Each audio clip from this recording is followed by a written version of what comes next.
സംവരണം നേടി കുടുംബം രക്ഷപ്പെട്ട അതേ ആളുകൾക്ക് അല്ലെങ്കിൽ അതേ കുടുംബത്തിന് വീണ്ടും സംവരണത്തിന്റെ ആനുകൂല്യം നൽകേണ്ടതുണ്ടോ എന്നാണ് സുപ്രീം കോടതി ജഡ്ജിമാർ വാക്കാൽ ചോദിച്ചത്. ഒരിക്കൽ സംവരണം ലഭിച്ച് അവർ സമൂഹത്തിൽ ഉന്നതരായി മാറുമ്പോൾ, സാമ്പത്തികമായും സാമൂഹ്യമായും അവർ മുന്നേറുമ്പോൾ അവർക്ക് തന്നെ വീണ്ടും സംവരണം നിലനിർത്തി നൽകേണ്ടതുണ്ടോ എന്നാണ് സുപ്രീം കോടതിയുടെ ചോദ്യം.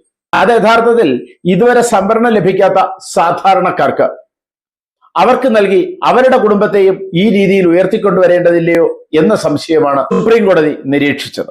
അതിൽ സത്യമുണ്ട് താനും.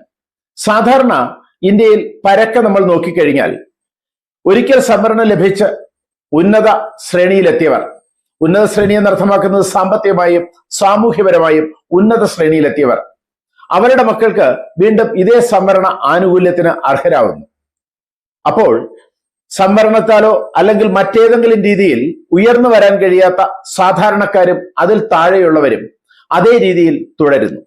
ഇത് സമൂഹത്തിൽ രണ്ടു തരം പൗരന്മാരെ എന്നും ഒരേപോലെ നിലനിർത്തുന്നതിനുള്ള അവസ്ഥയുണ്ടാക്കുന്നു. അതിൽ നിന്നൊരു മാറ്റം വേണം എന്നാണ് സുപ്രീം കോടതി ഉദ്ദേശിച്ചത്. നമ്മുടെ രാജ്യത്തിലെ സ്ഥിതി അനുസരിച്ച് അച്ഛനും അമ്മയും IAS IPS ഓഫീസർമാർ അല്ലെങ്കിൽ മന്ത്രിമാർ അല്ലെങ്കിൽ സമൂഹത്തിലെ മേലെ തട്ടിലുള്ളവർ, സാമ്പത്തികമായി ഉന്നതരായിരിക്കുന്നവർ, ഇവർക്കൊക്കെ ഈ കുടുംബങ്ങൾക്കൊക്കെ വീട്ടിൽ മക്കൾക്ക് വീണ്ടും സംവരണം നൽകുന്ന ഒരു സ്ഥിതിയുണ്ട്. ആ സ്ഥിതി മാറണം എന്നാണ് സുപ്രീം കോടതി നിർദ്ദേശിച്ചത്. അല്ലെങ്കിൽ മാറേണ്ട കാലം കഴിഞ്ഞിരിക്കുന്നു, അതിക്രമിച്ചിരിക്കുന്നു എന്നാണ് സുപ്രീം കോടതിയുടെ വാക്കാലുള്ള നിർദ്ദേശം. യഥാർത്ഥത്തിൽ ഒരു വിഭാഗത്തിന് സംവരണം നൽകി അവർ മുകൾ തട്ടിലേക്ക് എത്തിക്കഴിയുമ്പോൾ, സാമ്പത്തികമായി മുകൾ തട്ടിലേക്ക് എത്തിക്കഴിയുമ്പോൾ, സാമ്പത്തികമായി പിന്നോക്കം നിൽക്കുന്നവർക്കല്ലേ സംവരണം നൽകേണ്ടത് എന്ന ചർച്ച ഉയരുന്നുണ്ട്. അതേ സമൂഹത്തിൽ നിന്ന് തന്നെ സാമ്പത്തികമായി പിന്നോക്കം നിൽക്കുന്നവർക്ക് സംവരണം നൽകിക്കൊണ്ട് അവരെയും പൂർണ്ണമായി സമൂഹത്തിലേക്ക് ഉയർത്തിക്കൊണ്ടുവരേണ്ട സ്ഥിതി ഉണ്ടാക്കണം എന്നുള്ളത് കാലങ്ങൾ കൊണ്ടേയുള്ള ആവശ്യമാണ്.